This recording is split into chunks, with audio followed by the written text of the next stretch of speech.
Neslişah Sultan 1952 yılında Mısır'ın First Lady'siydi.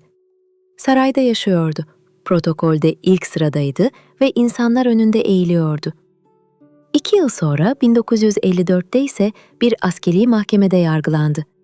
Komploya karışmaktan suçlandı ve cezası ülkeden sürgün edilmesiydi. Peki bu nasıl olmuştu? Bir kadın 2 yılda nasıl sultanlıktan sürgüne mahkum olabildi? Çünkü Neslişah sadece sıradan bir kadın değildi. O, bir imparatorluğun son nefesinde doğmuş, başka bir imparatorluğun çöküşünü görmüştü. Mısır'da, sarayda yaşarken bile her şeyin geçici olduğunu biliyordu. Çünkü hayat ona ağır derslerle bunu öğretmişti. 1924'te Türkiye'den, 1954'te Mısır'dan sürgün edilmişti. 2 krallık görmüştü, 2 sürgün yaşamıştı ve her seferinde aynı soruyu sormuştu. Neden ben? Ama cevabı çok sonra anlamıştı. Çünkü o hayatta kalmak için doğmuştu ve 91 yıl boyunca da hayatta kaldı. 4 Şubat 1921 sabahı İstanbul'un Nişantaşı semtindeki konakta büyük bir telaş vardı. Sabiha Sultan doğum sancıları çekerken koridorlarda hizmetçilerin telaşlı adımları yankılanıyordu. Sabiha Sultan son Osmanlı padişahı Vahdettin'in kızıydı ve eşi Ömer Faruk Efendi ise son halifenin oğluydu. Bu bebek 2 güçlü kolun birleştiği hanedan kanını taşıyacaktı. Sabahın ilk ışıklarıyla beraber bir kız bebek dünyaya geldi. Bu bebek Osmanlı hanedan defterine kaydedilecek son isim olacaktı. Haber saraya ulaştığında devlet protokolü gereği İstanbul gökyüzü 121 pare top atışıyla sarsıldı.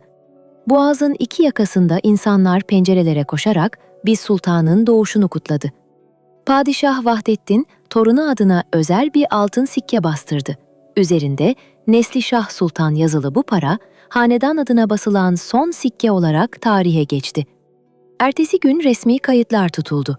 6 asırlık imparatorluğun son hanedan kaydı yapılmıştı. Nişantaşı'ndaki konakta Sabiha Sultan bebeğini uyuturken, imparatorluğun çöküşünü ve belirsiz geleceği düşünüyordu. Neslişah Sultan henüz her şeyden habersiz uyurken aslında tarihin son canlı tanığı oluyordu. Bu küçük bebek yıllar sonra 2 sürgün yaşayacak ve 40 yıl vatanından uzak kalacaktı. İstanbul, bir sultanın doğumunu kutlarken aslında bir devrin kapanışına da şahitlik ediyordu. Neslişah Sultan bu kapanışla mutluluğun da kendisi için artık çok uzak olduğunu zamanla anlayacaktı. Ama hayatı boyunca çok kere yere serilse de her seferinde ayağa kalkacak gücü kendisinde bulacaktı. Peki sen, hayat seni 2 kere yere serse, 3. kez kalkabilir misin? Bu soruya cevaplarınızı yorumlarda bekliyorum. İşte bu gece bu güçlü sultanın hikayesini dinleyeceksin ve sonunda anlayacaksın. Güç, düşmemekte değil, her seferinde kalkmaktadır. Eğer bu tür ilham veren hikayeler senin için değerliyse, videoyu beğenmeyi ve kanala abone olmayı unutma. Şimdi hazırsan yolculuğa başlayalım. Neslişah Sultan'ın ilk anıları Dolmabahçe Sarayı'nın mermer koridorlarında şekillenmeye başladı. Henüz 3 yaşına gelmemişti. Ancak sarayın ihtişamı çocukluğunun her köşesine sinmişti. Yüksek tavanlar, kristal avizeler ve ipek perdeler arasında küçük Neslişah, bu görkemli dünyada oyunlar oynayarak her şeyden habersiz büyüyordu. Sabahları bakıcısının elinden tutarak sarayın bahçesine çıkar, İstanbul Boğazı'nın mavisine karşı martıları izlerdi. Denizden geçen gemiler düdük çaldığında heyecanla ellerini çırpardı. Sabiha Sultan kızını izlerken bu masumiyetin ne kadar kıymetli olduğunu biliyordu. Dışarıda siyasi hareketlilik devam etse de saray duvarları içinde küçük bir çocuğun dünyası henüz güvendeydi. Onun için en özel yer büyük babası Halife Abdülmecit Efendi'nin kütüphanesiydi. Devasa kitaplıklar ve deri kaplı ciltlerle dolu bu oda aynı zamanda bir sanat atölyesiydi. Ressam olan Abdülmecit Efendi, elinde fırçasıyla tuvalinin başında çalışırken, torunu içeri girdiğinde her şeyi bırakır, onun saçlarını okşardı. Neslişah kütüphanedeki büyük koltuğa tırmanır, büyük babasının resim yapışını izlerdi. Kütüphane onun için bir sığınak ve masal diyarıydı. Bir gün kütüphanede oynarken kapı hızla açıldı ve içeriye ciddi tavırlı adamlar girdi. Abdülmecit Efendi ayağa kalktı. Gelenler bir şeyler anlatıyor, küçük Neslişah ise kelimeleri tam olarak kavrayamıyordu. Ancak büyük babasının yüzündeki kederi fark etti. Sesler yükseldiğinde korkarak koltuğun arkasına saklandı. Görüşme bittikten sonra Abdülmecit Efendi başını ellerinin arasına aldı. Neslişah saklandığı yerden çıkarak büyük babasının yanına gitti. Abdülmecit Efendi torununa sarılarak her şeyin yoluna gireceğini söyledi. Ancak artık hiçbir şey eskisi gibi olmayacaktı. Sarayın üzerine büyük bir hüzün bulutu çökmüştü. Sabiha Sultan'ın yüzü gülmüyor, Ömer Faruk Efendi saatlerce odasından çıkmıyordu. Hizmetliler kendi aralarında fısıldaşıyor, bazen gizlice ağlıyorlardı. Neslişah bu değişimi hissediyor, oyuncaklarıyla oynarken bile içinde bir sıkıntı duyuyordu. Bir akşam yemekte annesine herkesin neden üzgün olduğunu sordu.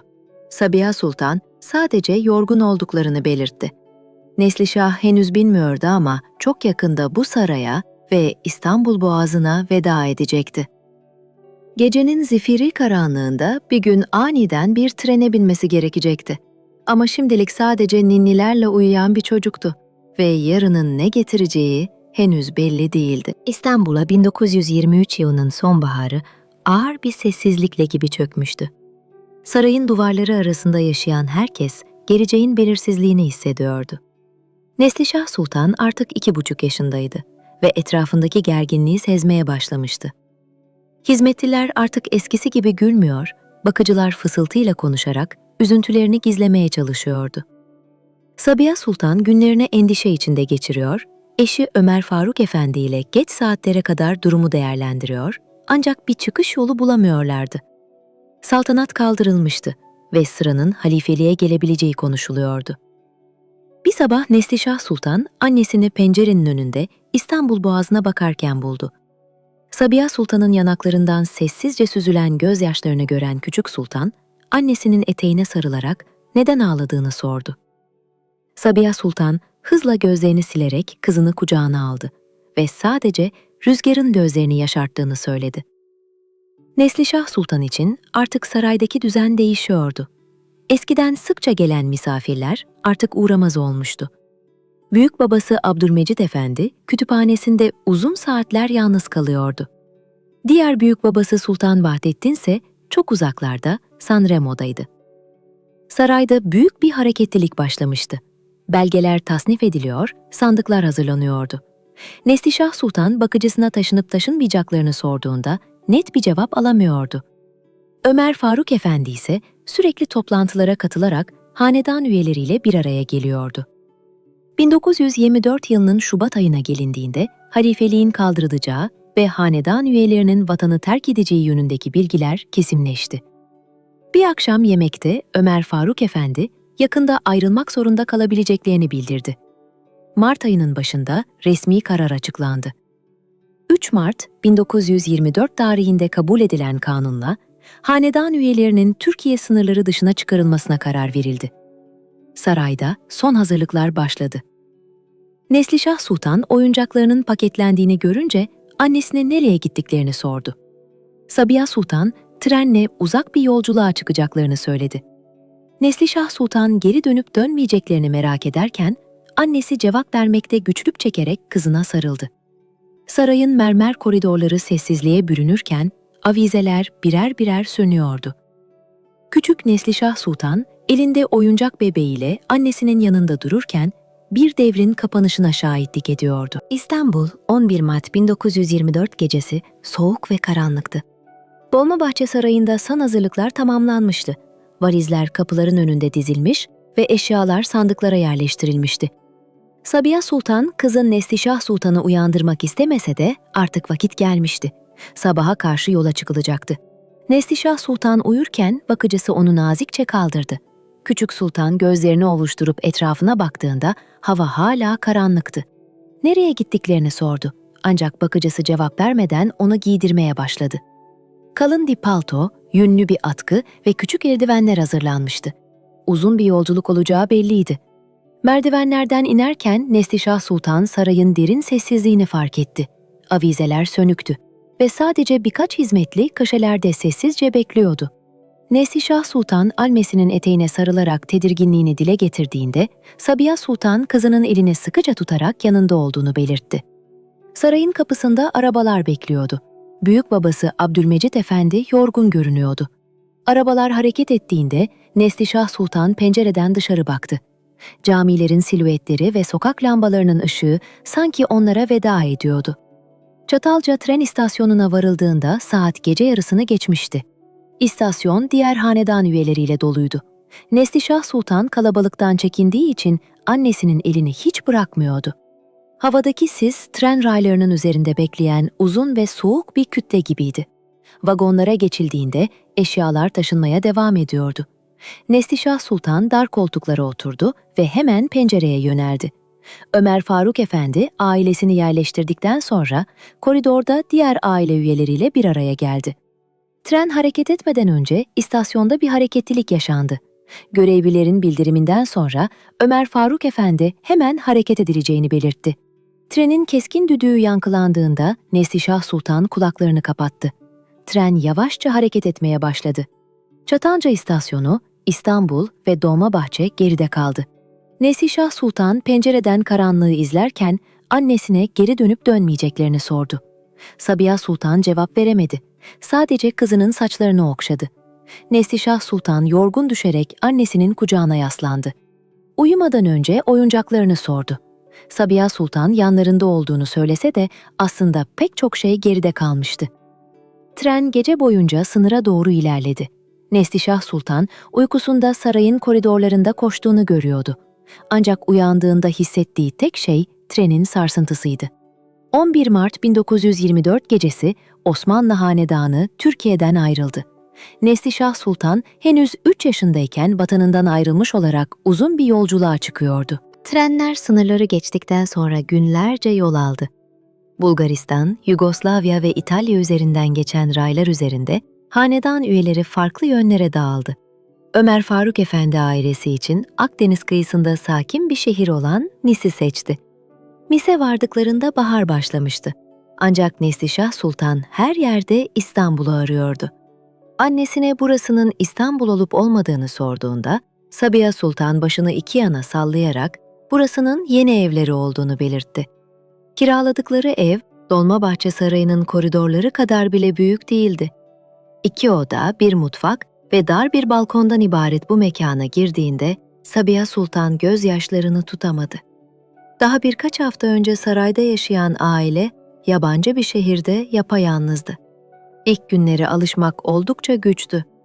Neslişah Sultan dilini anlamadığı çocukları sadece balkondan izleyebiliyordu. Annesine sarılıp eve dönmek istediğini söylediğinde her seferinde burasının artık evleri olduğu cevabını alıyordu. Maddi imkanlar kısıtlıydı. Ömer Faruk Efendi bir Osmanlı şehzadesi olarak ilk kez iş aramak zorunda kaldı. Tercümanlık gibi işlerle uğraştı. Sabiha Sultansa evde el işi yapıyor, çocuklarla ilgileniyordu.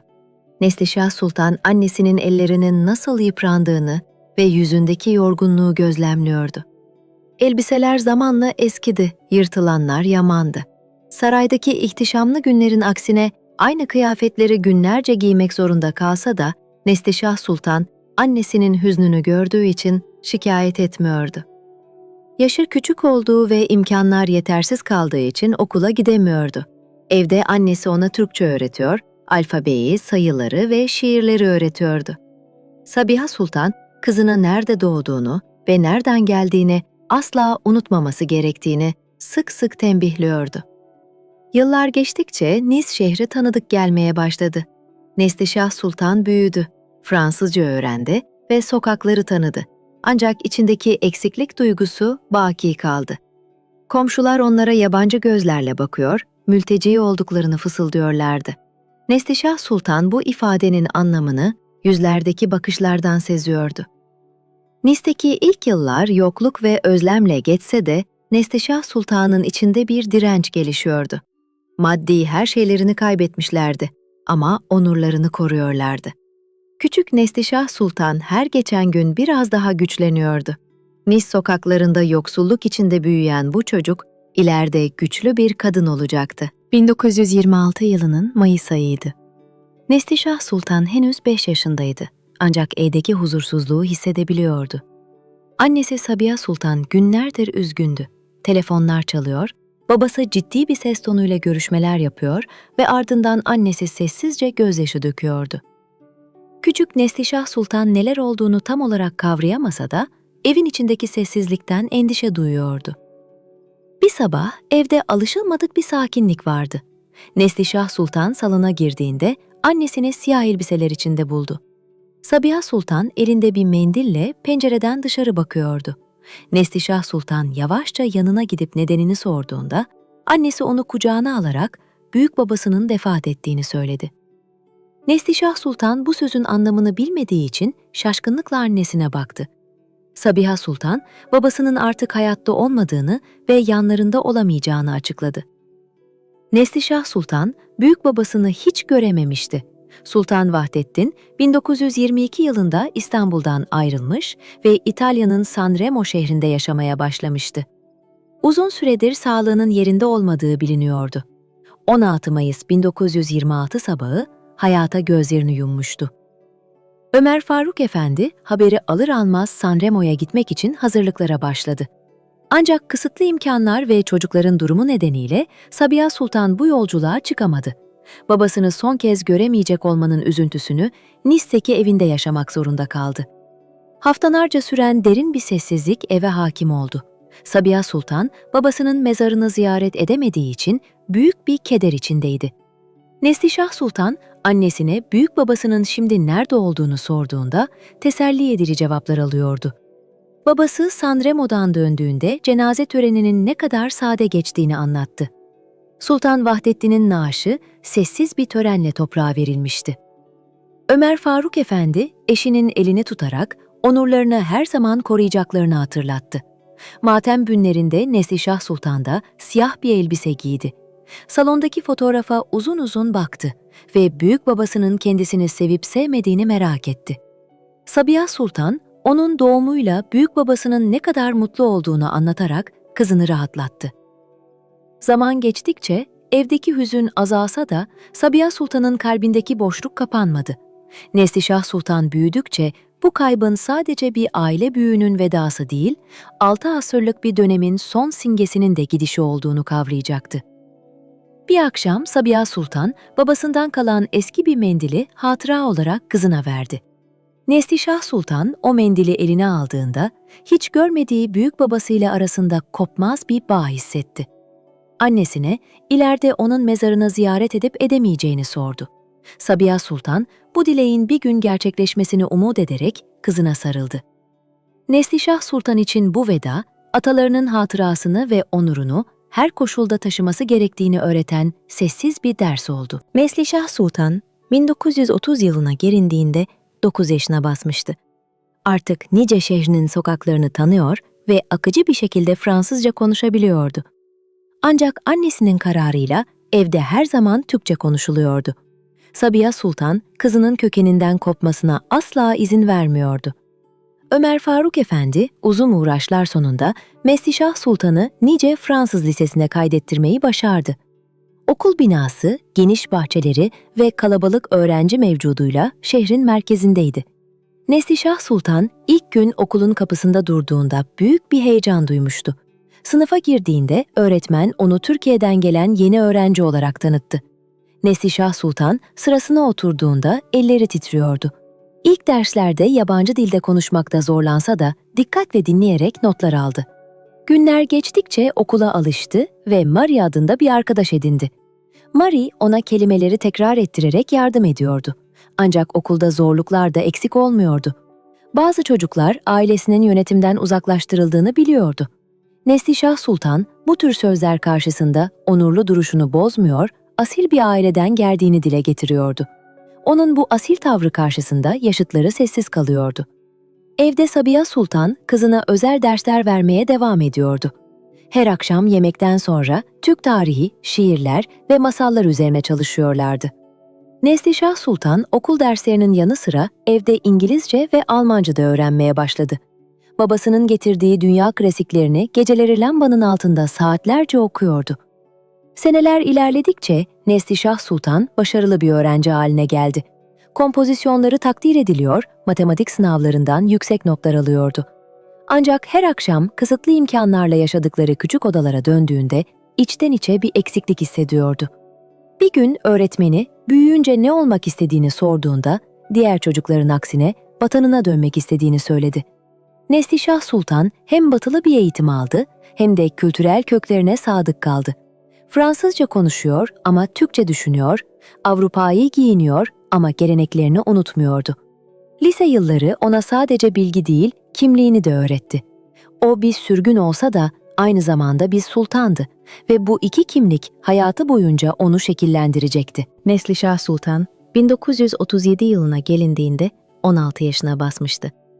Artık çocukluk yılları geride kalmıştı ve genç bir kadın olma yolunda ilerliyordu. Nice Fransız lisesini başarıyla bitirmiş, 3 dil konuşan, edebiyat, tarih ve felsefeye ilgi duyan donanımlı bir birey haline gelmişti. Ancak bu gelişimin yanı sıra omuzlarındaki sorumluluk duygusu da her geçen gün artıyordu. Evdeki maddi imkanlar yıllar geçtikçe daha da daralmıştı. Ömer Faruk Efendi yaşlanıyor, uygun iş bulmakta güçlük çekiyordu. Sabiha Sultan el işleriyle eve katkı sağlamaya çalışırken, küçük kardeşler Hanzade ve Necla da büyümüştü. Herkesin ihtiyaçları artıyor ancak kaynaklar hep kısıtlı kalıyordu. Neslişah Sultan ailenin en büyük yardımcısı haline gelmişti. Kardeşlerine ders veriyor, ev işlerinde annesine destek oluyor ve babasına tercümanlık yapıyordu. Ailesinin ona duyduğu ihtiyacın bilinciyle bu yükü şikayet etmeden sırtlanıyordu. Bir gün Sabiha Sultan kızıyla özel bir konuşma yaptı. Neslişah Sultan'ın üzerindeki ağır yükün farkında olduğunu belirterek her şeye rağmen onun bir sultan olduğunu ve hayatın elbet bir gün yeni kapılar açacağını hatırlattı. Neslişah Sultan annesine sükunetle dinlese de içinden bu kapıların ne zaman ve nerede açılacağını sorguluyordu. Zira etrafı yokluk ve belirsizlikle çevriliydi. Nice sokaklarında yürürken yaşıtlarını gözlemliyordu. Diğer genç kızların kaygısız gülüşleri ve renkli dünyalarıyla kendi ciddi yüz ifadesi ve sade yaşamı arasındaki farkı derinden hissediyordu. Arkadaşı Marie onu bir baloya davet ettiğinde gitmeyi istese de uygun kıyafeti olmadığı ve ailesine karşı sorumluluk hissettiği için nazikçe reddetti. Neslişah Sultan için gerçek kaçış, gece geç saatlere kadar okuduğu tarih ve biyografi kitaplarıydı. Bu sayfalar ona başka dünyaların kapılarını aralıyor, sabah olduğunda ise yine Niç'teki mütevazı evine dönüyordu. 1938 yılında Avrupa'da siyasi atmosfer giderek gerginleşiyordu. Savaş ihtimalinin büyümesi üzerine Ömer Faruk Efendi, ailesi için daha güvenli bir yer bulma endişesi taşımaya başladı. Neslişah Sultan bu konuşmaları dinlerken yeni bir başlangıç ihtimalini düşünüyordu. Artık 18 yaşına yaklaşan zeki ve kültürlü bir genç kadın olarak içindeki bir ses ona her şeyin değişeceğini fısıldıyordu. 16 yıldır vatan özlemi ve sürgün hayatıyla olgunlaşan Neslişah Sultan artık hayatın getireceği her türlü yeniliğe hazırdı.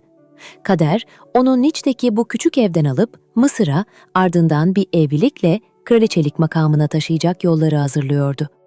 Şimdilik sadece ailesine yardım eden ve geleceği merakla bekleyen bir genç kız olsa da çok yakında önünde yepyeni ufuklar açılacaktı. Avrupa üzerinde savaş bulutları 1939 yılının yaz aylarında her geçen gün daha da koyulaşıyordu.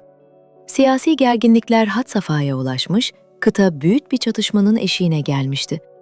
Nice teki mütevazı evde Ömer Faruk Efendi ailesiyle bir araya gelerek durumun ciddiyetini paylaştı.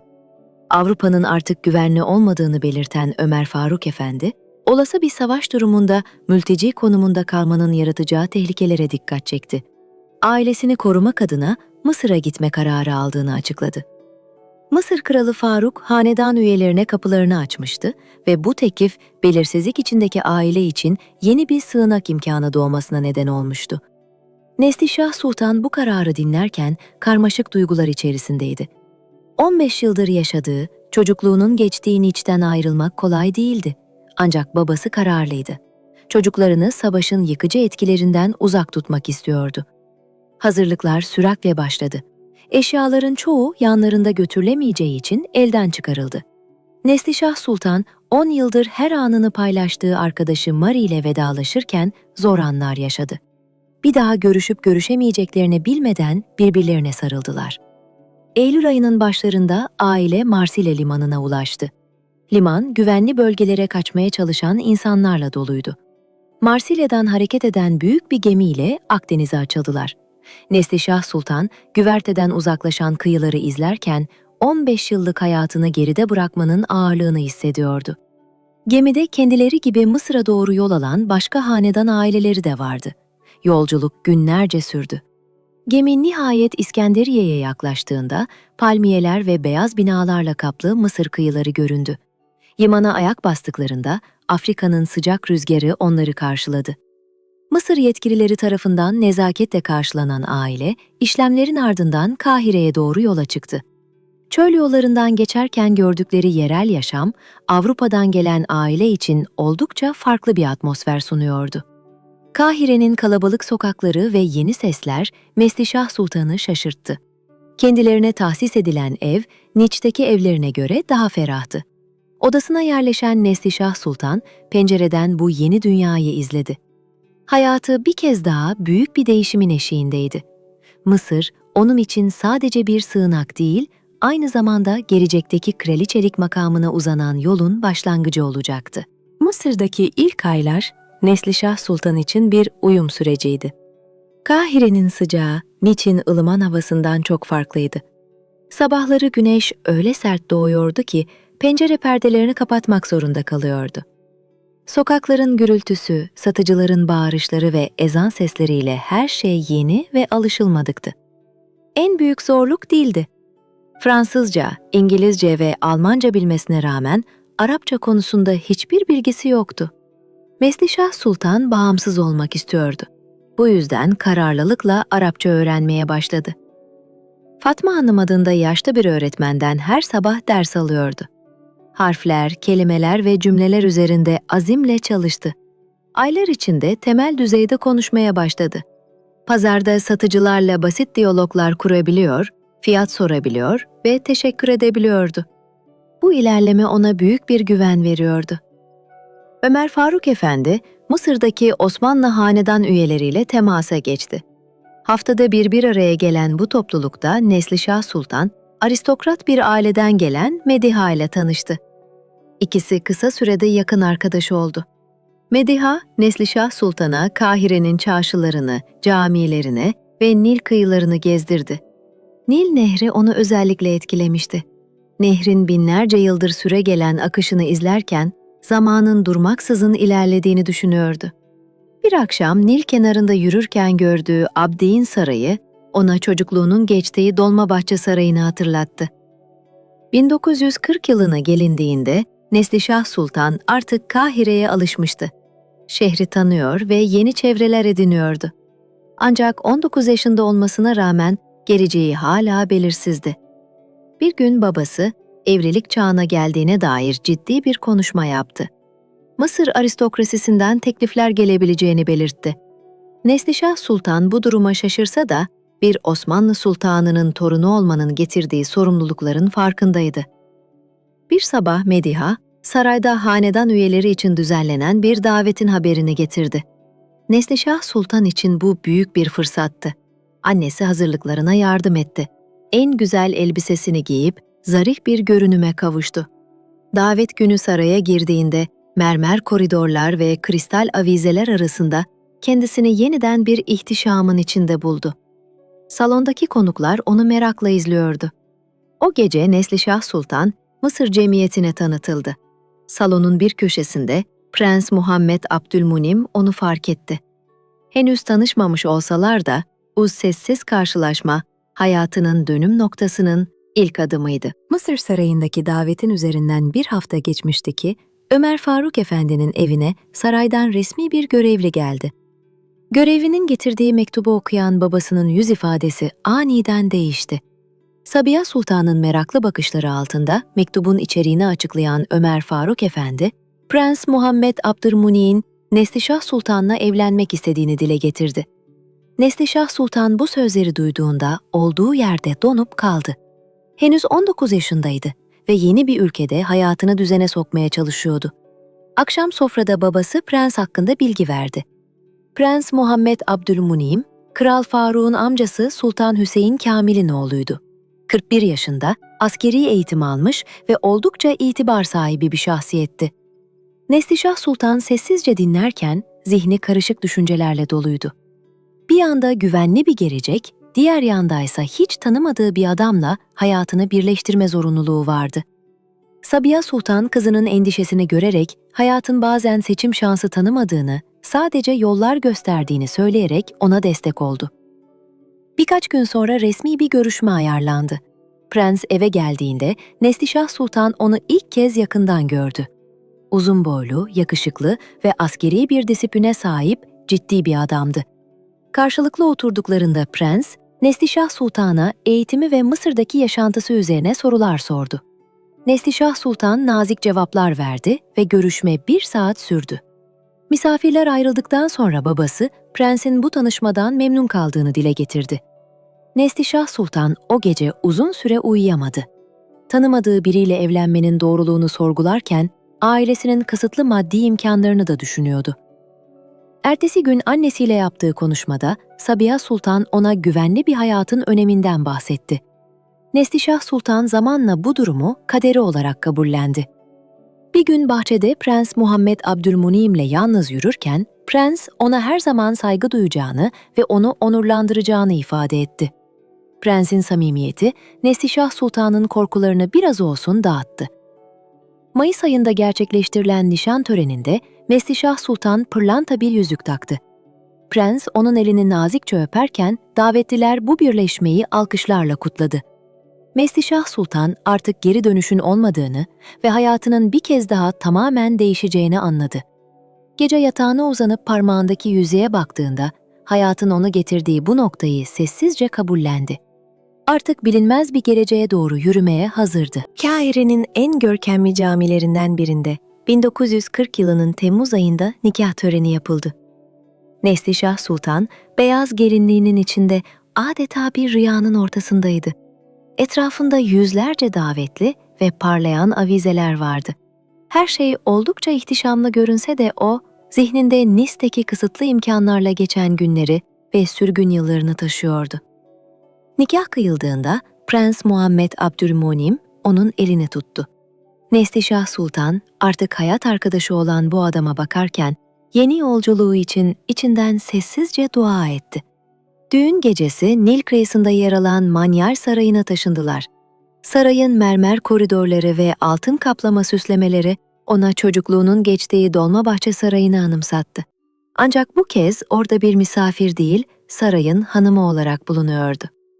İlk günlerde prens, Neslişah Sultan'a karşı oldukça nazik davrandı ve yeni hayatına alışması için kendisine yardımcı olacağını belirtti.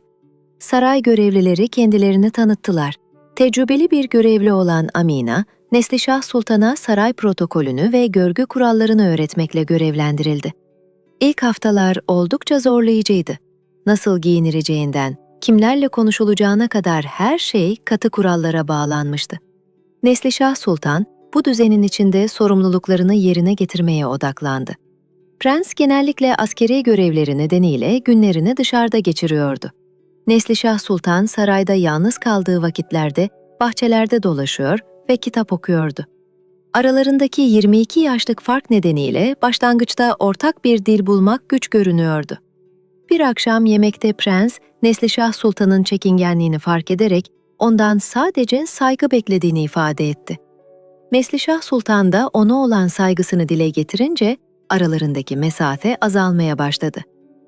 Aylar geçip günler ilerledikçe kraliyet etkinliklerine katıldı ve Mısır cemiyetine uyum sağladı. Bir gün saray kütüphanesinde eski Osmanlı el yazmalarını bulduğunda kendi dilindeki satırları okumak ona uzun zaman sonra ilk kez evinde olduğu hissini verdi. Prensle tarih ve sanat üzerine yaptıkları sohbetler aralarındaki bağı güçlendirdi. Neslişah Sultan artık sürgün günlerini geride bırakmış, bir sultan olarak Mısır'da yeni bir hayat inşa etmeye başlamıştı. Neslişah Sultan, 1941 yılının bahar aylarında anne olacağını öğrendi. Saray doktorunun muayenesinden sonra aldığı bu haberle içinde heyecan ve merak uyandı. Henüz 20 yaşındaydı ve hayatının bu yeni evresine adım atarken duyguları birbirine karışıyordu. Prens Muhammed Abdülmunim, haberi aldığında büyük bir memnuniyet duydu. Bu bebek ailesinin ve soyunun devamı niteliğindeydi. Neslişah Sultan içinse bu evlat kendi canından bir parçaydı. Hamilelik süreci boyunca sarayda kendisine özel bir ihtimam gösteriliyor, doktorlar ve ebeler sağlığını her an gözetiyordu. Neslişah Sultan bazen sarayın bahçesinde yalnız kalıp ağaçların altında oturuyor ve bebeğiyle sessizce konuşuyordu. Ona iki farklı hanedanın mirasçısı olduğunu anlatacağı günlerin hayalini kuruyordu.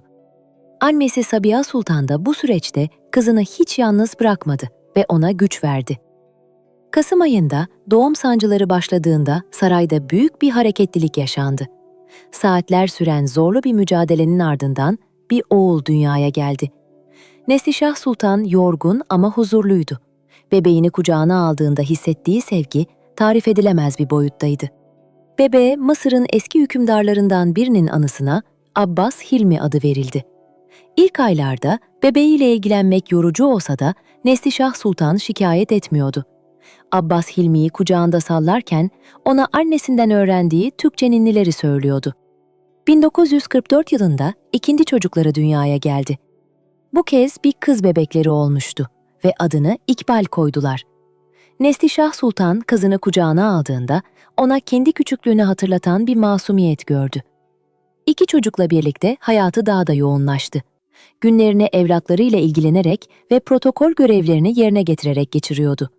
Prens, askeri ve siyasi görevleri nedeniyle vaktinin çoğunu dışarıda geçirse de çocuklarına bağlıydı. Neslişah Sultan ise evlatlarını yetiştirme sorumluluğunu büyük bir fedakarlıkla üstlenmişti. Bir akşam çocuklarını uyuttuktan sonra Nil Nehri'ni izlerken 23 yaşında iki çocuk annesi bir kadın olarak hayatının ne kadar hızlı değiştiğini düşündü. Artık çocukları için yaşayan ve onların geleceği için her türlü zorluğa göğüs geren güçlü bir anneydi. Bu saf sevginin kendisine yettiğini bir kez daha anladı. 1946 yılının yaz aylarında Mısır'a beklenmedik bir haber ulaştı. Türkiye hükümeti, Osmanlı Hanedanı'nın kadın üyelerine vatanı ziyaret edebilmeleri için kısmi bir izin tanımıştı. Neslişah Sultan bu haberi aldığında büyük bir heyecan duydu. 22 yıl aradan sonra İstanbul'a dönebilecekti. Prens Muhammed Abdülmunim başlangıçta bazı çekinceler taşısa da eşinin gözlerindeki dinmek bilmeyen özlemi görünce bu yolculuğa razı oldu. Hazırlıklar süratle tamamlandı. Neslişah Sultan yanına 5 yaşındaki oğlu Abbas Hilmi ile 2 yaşındaki kızı İkbal'i de alarak yola çıktı. Çocuklarına doğduğu toprakları, atalarının mirasını ve Boğaz'ın eşsiz manzarasını göstermek istiyordu. Ağustos ayında Aksu vapuruyla denize açıldılar. Neslişah Sultan güvertede durup Akdeniz'in maviliğine bakarken yıllar önce aynı deniz üzerinden sürgüne gidişini hatırladı. Şimdi ise kalbinde eve dönmenin telaşı vardı. İzmir'e vardıklarında kendisini karşılayanlara Türkçe cevap vermek Neslişah Sultan'ı derinden etkiledi. Yıllardır yabancı dillerin hakim olduğu bir hayat sürse de ana dilini konuşmak ona vatanında olduğunu hissettiriyordu. Kısa bir süre sonra vapur İstanbul'a doğru hareket etti. Marmara Denizi'ni geçip şehrin silüeti, camiler, kuleler ve o tanıdık tepeler belirdiğinde gözleri doldu. Vapur rıhtıma yanaştığında İstanbul'un deniz ve iyot kokusu ciğerlerine doldu. Toprağa ayak bastığı an vatanına duyduğu hasretle eğilip yere dokundu. Gezinin ilk durağı olan Dolmabahçe Sarayı'nın önüne geldiklerinde Neslişah Sultan mermer kapılara bakarken çocukluğunu anımsadı. Saray artık bir müze olduğu için içeriye girmesi mümkün değildi. Ancak doğduğu binayı dışarıdan görmek bile yetti. Oğlu Abbas Hilmi sarayı merakla izlerken Neslişah Sultan ona burasının bir zamanlar evleri olduğunu anlattı. Ardından Sultanahmet, Ayasofya ve Topkapı Sarayı gibi tarihi mekanları gezerek atalarının izlerini sürdü. Vapurla Boğaz turuna çıktıklarında gün batımının turuncu ve pembe tonları şehri kapladı. Neslişah Sultan, Niz ve Kahire'de geçirdiği yıllar boyunca rüyalarında gördüğü bu manzaranın gerçekliği karşısında huzur buldu. Çocuklarına bu şehrin dünyanın en güzel yeri ve gerçek vatanları olduğunu fısıldadı. 2 hafta süren ziyaretin sonuna gelindiğinde ayrılık vakti çattı. Sürgün yasası gereği kalıcı olma hakkı bulunmadığı için çocuklarıyla birlikte tekrar vapura bindi. İstanbul yavaş yavaş gözden kaybolurken İçinden bir gün mutlaka kalıcı olarak döneceğine dair kendisine söz verdi. Mısır'a ulaştığında kendisini karşılayan eşine, orada geçirdiği her an ait olduğu yeri yeniden keşfettiğini anlattı. Neslişah Sultan artık sadece hayalleriyle değil, taze anılarıyla da İstanbul'u yaşamaya devam edecekti. Kahire'de 1952 yılının yaz aylarında alışılmadık bir gerginlik hakimdi. Sokaklardaki hareketlilik ve fısıltılar saraydan endişeyle izleniyordu. Prens Muhammed Abdülmunim, ordudaki huzursuzluğun ve yönetime karşı büyüyen muhalefetin ciddiyetini her fırsatta dile getiriyordu. Temmuz ayının 23'ünde gece yarısı gelen bir telefonla askeri bir müdahalenin gerçekleştiği öğrenildi. Hür Subaylar Hareketi yönetime el koymuş ve ordunun kontrolünü ele geçirmişti. Neslişah Sultan, geçmişte yaşadığı benzer olayların bir benzerinin Mısır'da tekrarlanmasından endişe duyuyordu. Kısa süre içinde Kral Faruk'un sarayı kuşatıldı. Cemal Abdülnasır ve Muhammed Necip önderliğindeki askeri kanat köklü değişimler talep ediyordu. 26 Temmuz'da Kral Faruk tahttan çekilerek İtalya'ya gitmek üzere ülkeyi terk etti. Yerine henüz 1 yaşındaki oğlu Fuat geçti. Ancak gerçek yetki artık ordunun elindeydi. Bu süreçte Prens Muhammed Abdülmunim'e askeri konsey tarafından kral naipliği teklif edildi. Küçük kral adına ülkeyi yönetme sorumluluğunu üstlenmek, belirsiz bir siyasi ortamda oldukça riskli bir karardı. Neslişah Sultan ve eşi, ailenin güvenliğini koruyabilmek adına bu görevi kabul etmek zorunda kaldılar. 1952 yılının Eylül ayından 1953 yılının Haziran ayına kadar geçen 10 ay, Neslişah Sultan'ın hayatındaki en farklı dönemdi. Resmi olarak Mısır'ın en üst düzey kadını konumundaydı. Eşi, kral naibi sıfatıyla görev yapıyor, kendisi de protokolde ilk sırada yer alıyordu. Ancak tüm bu görkemin altında yerleşik düzenin her geçen gün biraz daha sarsıldığını hissediyordu. Her sabah günlük programa bakarken hastane açılışları, hayır kurumu ziyaretleri ve diplomatik davetlerle dolu bir takvimle karşılaşıyordu. Görevlerini yerine getiriyor, çevresine gülümseyerek nazikçe konuşuyordu. Fakat zihninde daima bir endişe taşıyordu. Bir sabah katıldığı çocuk hastanesi açılışında kendisine çiçekler sunulduğunda ve ertesi gün gazetelerde şefkatinden söz edildiğinde bu ilginin ne kadar süreceğini düşünmekten kendini alamıyordu. Protokol etkinlikleri ve yapmacık diplomatik konuşmalar onu yoruyordu. Her davette yöneltilen memnuniyet sorularına nezaket kuralları çerçevesinde yanıtlar veriyordu. Gerçekte ise durum oldukça karışıktı. Askeri konsey her geçen gün daha fazla güç topluyor, Cemal Abdülnasır'ın etkisi iyice hissediliyordu. Prens Muhammed Abdülmuni'nin ve Neslişah Sultan'ın konumları sembolik bir hal almıştı. Büyük bir devlet yemeğinde bir generalin cumhuriyet ve reformlar üzerine yaptığı konuşma, monarşinin sona yaklaştığının açık bir işaretiydi. Neslişah Sultan bu mesajı sükunetle karşılasa da mevcut düzenin son demlerini yaşadığının farkındaydı. Evde çocukları Abbas Hilmi ve İkbal'le vakit geçirirken onlara normal bir hayat sunmaya çalışıyordu. Çocuklarına siyasi krizlerden veya yaklaşan tehlikelerden bahsetmiyor, onların masumiyetini korumaya özen gösteriyordu. Bir hayır kurumu toplantısında yaşlı bir Mısırlı kadının kendisine gösterdiği gizli saygı ve sürgün geçmişine duyduğu empati, Neslişah Sultan'ı derinden etkiledi. Sarayda istenmese de halkın bir kesiminin kendisini anladığını fark etti. 1953 yılının Mayıs ayında Prens Muhammed Abdülmunim'e resmi bildirim ulaştı. Kral naipliği görevi sona eriyordu. 18 Haziran tarihinde Cumhuriyet ilan edilecek ve monarşi tamamen tarih olacaktı. Neslişah Sultan ve eşi bu büyük değişimi beklemeye başladılar. Cumhuriyet ilan edildiğinde Neslişah Sultan radyodan gelen yeni dönem duyurularını dinledi. 10 aylık bu yüksek temsil dönemi sona ermişti. Artık resmi bir unvan veya protokol görevi kalmamıştı. Nil Nehri her zamanki gibi akmaya devam ederken, Neslişah Sultan, geleceğin belirsizliğine karşı bir kez daha hazırlıklı olması gerektiğini hissediyordu. Henüz yargılama ve ikinci sürgün süreci başlamamış olsa da, fırtınanın henüz dinmediği belliydi. Kahire'deki Manyer Sarayı, 1953 yılının yaz aylarında derin bir sessizliğe gömülmüştü.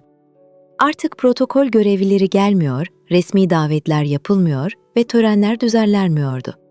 Neslişah Sultan sarayda çocuklarıyla vakit geçirirken geleceğin neler getireceğini düşünüyordu.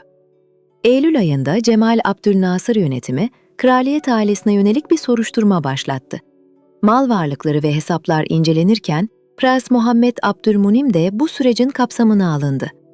Bir sabah askeri görevliler saraya geldiğinde, Neslişah Sultan büyük bir tedirginlik hissetti. Yapılan incelemeler ve sorgulamaların ardından Prens Muhammed Abdülmunim ve ailesi eski yönetimle işbirliği yapmak ve mevcut rejime karşı planlar kurmakla suçlandı. Neslişah Sultan bu suçlamaların asılsız olduğunu biliyordu. Ancak yeni yönetim için hanedan üyeleri sakıncalı görülüyordu. Kısa süre sonra aileye ev hapsi uygulandı. Saraydan çıkışlar yasaklandı. Dış dünya ile iletişim kesildi ve ziyaretçi kabulü durduruldu. Neslişah Sultan çocukları ile birlikte sarayda kısıtlı bir hayata mahkum oldu. Oğlu Abbas Hilmi neden dışarı çıkamadıklarını sorduğunda, Neslişah Sultan onu korumak adına evde dinlenmeleri gerektiğini söyledi. Gerçekte ise yargılanma ve sürgün ihtimaliyle karşı karşıyaydılar. 1954'ün başlarında mahkeme kararını açıkladı. Prens Muhammed Abdülmunim suçlamalardan aklandı. Ancak aile hakkında süresiz olarak ülkeden çıkarılma kararı verildi. Neslişah Sultan bu haberi aldığında hem yargı sürecinin bitmesinden dolayı rahatladı, hem de vatan bildiği bir yerden ayrılacak olmanın üzüntüsünü yaşadı. Sarayda 14 yıllık yaşanmışlığın ardından son hazırlıklar yapıldı. Neslişah Sultan, evlendiği, anne olduğu ve hayatını kurduğu bu odaları tek tek gezerken veda vaktinin geldiğini anladı. Şubat 1954'te aile Kahire'den ayrıldı. İskenderiye üzerinden gemiyle Fransa'ya doğru yola çıktılar. Neslişah Sultan geminin güvertesinden Mısır kıyılarının yavaş yavaş uzaklaşmasını izledi. Prens Muhammed Abdülmunim üzüntüsünü dile getirdiğinde Neslişah Sultan bunun tarihin bir parçası olduğunu söyleyerek eşine destek oldu. Gemi Akdeniz'in dalgaları arasında ilerlerken Neslişah Sultan yeniden başlamayı ve evlatları için güçlü olmayı bir kez daha hatırladı. Önlerinde yeni bir hayat vardı. Neslişah Sultan ve ailesi 1954 yılının Mart ayında Paris'e vardılar. Şehir baharın eşiğindeydi. Ancak Neslişah Sultan hayatını 3. kez yeniden kurmanın ağırlığını taşıyordu. 33 yaşında ikinci büyük sürgününü yaşıyordu. Kiraladıkları daire Paris'in sakin bir semtindeydi ve Mısır'daki Manyay Sarayı'nın ihtişamından oldukça uzaktı.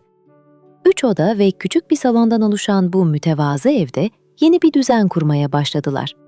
Prens Muhammed Abdülmunim, Mısır'daki varlıklarına el konulduğu için Paris'te kısıtlı imkanlarla hayata tutunmaya çalışıyordu. 60 yaşına yaklaşan bir adam olarak sıfırdan başlamak oldukça güçtü. Neslişah Sultan, saraydaki hizmetçilerin bulunduğu günleri geride bırakarak evin tüm sorumluluğunu üstlendi. Yemek pişiriyor, temizlik yapıyor ve çocukların eğitimiyle ilgiliyordu. Bu zorlu şartlara rağmen duruşundan ödün vermiyordu. Zira çocukluk yıllarında Nice'te de benzer bir süreçten geçmişti. Oğlu Abbas Hilmi 13, kızı İkbal ise 8 yaşındaydı. Neslişah Sultan evlatlarına güç vererek bu değişimleri kabullenmelerine yardımcı oluyordu. Paris'teki ilk yıllar sosyal çevreden uzak ve belirsizlikler içinde geçiyordu. Neslişah Sultan artık çok daha deneyimli ve dirençli bir kadındı. Zamanla Paris'te eski Osmanlı hanedan üyeleri ve diğer sürgün ailelerinden oluşan küçük bir sosyal çevre edindiler. Bu toplantılar, benzer kayıplar yaşamış insanlar arasında bir dayanışma vesilesi oluyordu. Prens Muhammed Abdülmunim yaşlandıkça içe kapanıyor ve Kahire'deki günlerini özlüyordu. Neslişah Sultansa eşine destek olmaya devam ediyor, aralarındaki bağ yılların getirdiği bir sadakatle güçleniyordu. 1960'lı yıllara gelindiğinde çocuklar büyüdü. Abbas Hilmi üniversiteye, İkbal ise liseye başladı. Neslişah Sultan bu dönemde Paris'in kültürel hayatına daha fazla vakit ayırma fırsatı buldu. Louvre Müzesi'ni ziyaret ettiği bir gün, Osmanlı eserlerinin sergilendiği bölümde atalarından kalan eşyaları görmek onu derinden etkiledi. Geçmişiyle arasındaki mesafeyi o cam bölmelerin ardında bir kez daha hissetti. 1963 yılında Türkiye'nin hanedan üyelerine yönelik hakları yeniden düzenleyeceği döneme kadar her sürgünün bir sonu olduğu inancıyla beklemeye devam etti. Paris'teki eve 1963 yılının yaz aylarında beklenen haber ulaştı. Türkiye Büyük Millet Meclisi'nin kabul ettiği yeni kanunla Osmanlı Hanedanı üyelerine Türk vatandaşlığına geçiş hakkı tanınmıştı. Sürgün dönemi sona eriyordu. Neslişah Sultan bu haberi aldığında büyük bir heyecan yaşadı. 42 yaşındaydı ve 39 yıl önce 3 yaşında bir çocukken ayrıldığı vatanına nihayet dönebilecekti. Prens Muhammed Abdülmunim, başlangıçta Paris'te kalıp kalmama konusunda tereddüt etse de, Neslişah Sultan'ın vatanına duyduğu kesin bağlılık karşısında İstanbul'a gitmeyi kabul etti. Ağustos ayında hazırlıklar tamamlandı. Neslişah Sultan'ın çocukları Abbas Hilmi ve İkbal, hayatlarının geçtiği Paris'ten ayrılma konusunda çekinceler taşısalar da, anneleri onlara İstanbul'un yeni yuvaları olacağı konusunda güven verdi. Eylül ayında uçakla İstanbul'a hareket ettiler. Uçak Yeşilköy Havaalanı'na yaklaşıp Boğaz ve tarihi yarımada göründüğünde Neslişah Sultan'ın heyecanı arttı. Uçaktan inip vatan toprağına ayak bastığı an 39 yıllık hasretle eğilip toprağa dokundu. Kendisini karşılayanlara büyük bir mutluluk içinde olduğunu ifade etti.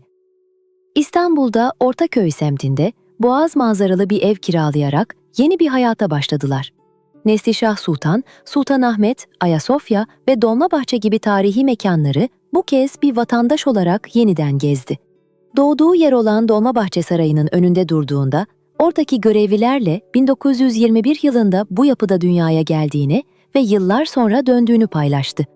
Türkiye Cumhuriyeti tarafından hanedan üyelerine Osmanoğlu soyadı verildi. Neslişah Sultan da yeni kimliğine ve vatandaşlığına hızla uyum sağladı. Zamanla Türkçesini ilerletti ve çevresiyle samimi bağlar kurdu.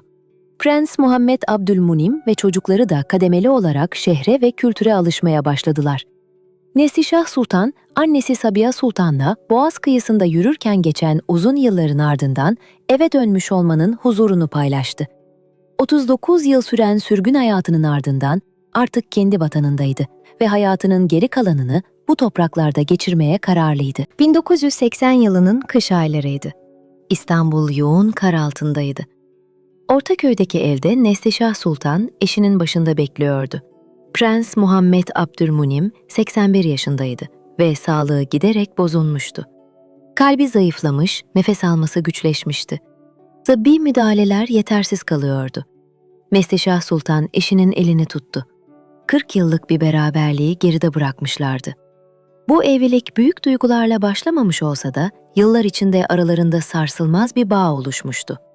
Birlikte sürgünler yaşamış, yönetimlerin değişimine tanıklık etmiş ve pek çok kayba göğüs germişlerdi. Bir gece vakti prensin durumu ağırlaştığında Neslişah Sultan çocuklarını yanına çağırdı. Odadaki derin sessizliği sadece prensin güçlükle aldığı nefesler bozuyordu. Prens Muhammed Abdülmunim gözlerini açarak Neslişah Sultan'a baktı ve onun iyi bir eş olduğunu dile getirdi. Ardından çocukları Abbas Hilmi ve İkbal'e annelerini korumalarını öğütledi. Gece yarısına doğru prens son nefesini verdi. Neslişah Sultan eşinin elini uzun süre bırakmadı. Ardından pencereye giderek dışarıda yağan karı izledi. Ertesi gün cenaze hazırlıkları başladı. Prensin vasiyeti uyarınca naaşının Mısır'da defnedilmesi gerekiyordu.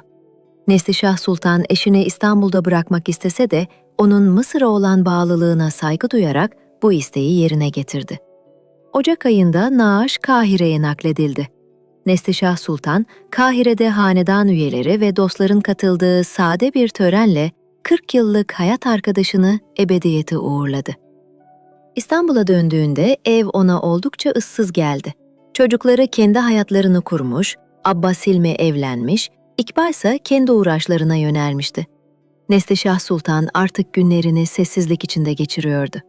Sabahları Boğaz'ı izliyor, kitap okuyor ve geçmişi düşünüyordu. Bir gün eski fotoğraf albümlerini çıkardığında Niceteki çocukluğundan Mısır'daki saray günlerine kadar tüm hayatı gözlerinin önünden geçti. 1940'lı yılların başında çekilen bir fotoğrafa bakarken o zamanki gençliğiyle şimdiki yorgunluğu arasındaki farkı hissetti. Annesi Sabiha Sultan da oldukça yaşlanmıştı. Birlikte vakit geçirerek birbirlerine destek oluyorlardı. Neslişah Sultan yalnızlığın zor olduğunu Ancak hayatın kendisine her şartta ayakta kalmayı öğrettiğini biliyordu.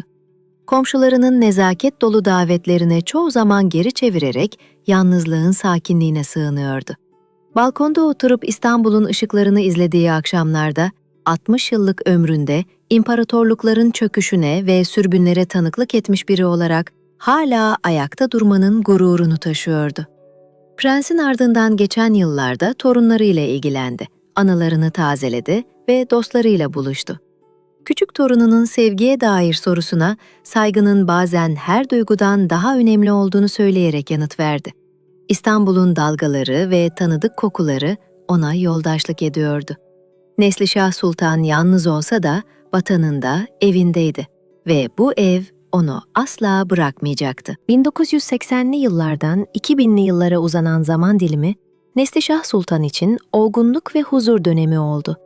80'li yaşlarına yaklaştığında saçları tamamen beyazlamış, çehresine yaşanmışlıkların izleri yerleşmişti. Ancak bakışlarındaki kararlı ifade geçerliliğini koruyordu. Ortaköy'deki evinde mütevazı ve anlamlı bir yaşam sürüyordu. Sabahları vaktinde kalkar, ibadetini yerine getirir ve balkondan boğazı seyrederdi. Torunlarının büyümesine şahitlik etmek ona büyük bir memnuniyet veriyordu. Torunları yanına gelip kendisinden hikayeler anlatmasını istediğinde, onlara bir zamanlar hüküm süren Osmanlı İmparatorluğundan bahsederdi. Kendisinin o devrin son nefesine tanıklık ettiğini ifade ederdi. Zaman zaman kendisini ziyaret eden gazeteciler, hanedan defterine kaydı yapılan son kişi olmasının ne hissettirdiğini soruyorlardı. Neslişah Sultan bunun tarihi bir sorumluluk olduğunu ve kendisiyle birlikte bir devrin kapısının tamamen kapanacağını belirtiyordu. 2000'li yıllarda sağlığı zayıflamaya başlasa da o gururlu ve dik duruşunu kaybetmedi. Yaşadığı kayıplara ve zorluklara rağmen geçmişine dair bir pişmanlık duymadığını, tüm bu tecrübelerin kendisini inşa ettiğini dile getiriyordu. Torunu Mihrimah'ın düğününe katıldığı bir akşam, kendisini tanıyan genç bir tarih öğrencisiyle sohbet etti. Hayatının bir romanı andırdığını ve bu süreçte korkup korkmadığını soran gence, korktuğu zamanlar olduğunu ancak devam etmekten başka seçeneği bulunmadığını anlattı. Neslişah Sultan ardında bir tanıklık ve büyük bir hatıra mirası bıraktığının farkındaydı. Oğlu Abbas Hilmi bir gün kendisine tüm hayatının karelerini içeren bir albüm getirdi. Nice'teki çocukluk yıllarından Mısır'daki evliliğine, Paris'teki sürgün günlerinden İstanbul'a kesin dönüşüne kadar tüm anıları inceleyen Neslişah Sultan, yaşadığı her şeye rağmen ayakta kalabilmenin huzurunu hissetti. 2010 yılına gelindiğinde 90 yaşına basmıştı. Artık vaktinin çoğunu evinde kitap okuyarak ve hatıralarıyla baş başa kalarak geçiriyordu. Annesi Sabiha Sultan'ı ve ondan kendisine miras kalan metaneti sıklıkla anıyordu. Kendisine hayatının en mutlu anı sorulduğunda daima aynı cevabı veriyordu. 39 yıl sonra İstanbul'a döndüğü ve vatan toprağına dokunduğu o an. Neslişah Sultan artık bir tarihin canlı timsali haline gelmişti. Kendisinden tavsiye isteyen gençlere hayatın zorlukları karşısında asla pes etmemeleri gerektiğini kendi hayatından örneklerle anlatıyordu. Son yıllarını mücadelesiz, sakin ve anlamlı günler içinde geçirdi. 90 yıllık ömrüne sığdırdığı sürgünler ve tanıklıklar, İstanbul'un eşsiz manzarası eşliğinde nihayete eriyordu. 2012 yılının bahar aylarında İstanbul çiçek açarken Ortaköy'deki evde 91 yaşındaki Neslişah Sultan için vakit daralıyordu. Bedeni zayıflamış olsa da yanındaki yakınlarına ve ziyaretçilerine gözleriyle mukabele ediyor, asil duruşunu son ana kadar koruyordu. Mart ayının sonlarında sağlık durumu iyice ağırlaştı. Evlatları Abbas Hilmi ve İkbal annelerinin başucundan ayrılmıyorlardı. Neslişah Sultan bu süreçte hatıralarında derin yolculuklara çıkıyor, çocukluğunun geçtiği sarayları ve sevdiklerini anıyordu.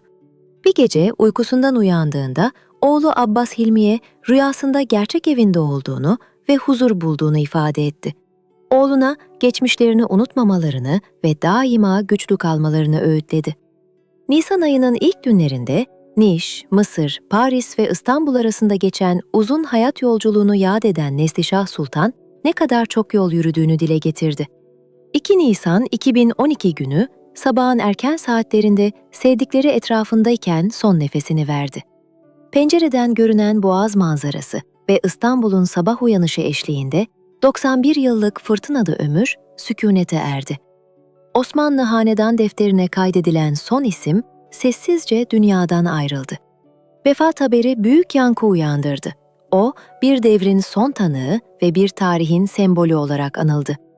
Cenaze töreni Teşvikiye Camii'nde gerçekleştirildi. Devlet yetkilileri, tarihçiler ve her kesimden insanın katıldığı törende tabutu Türk bayrağına sarılıydı. Kılınan cenaze namazının ardından Aşiyan mezarlığına, Boğaz'ı seyreden o huzurlu tepeye defnedildi.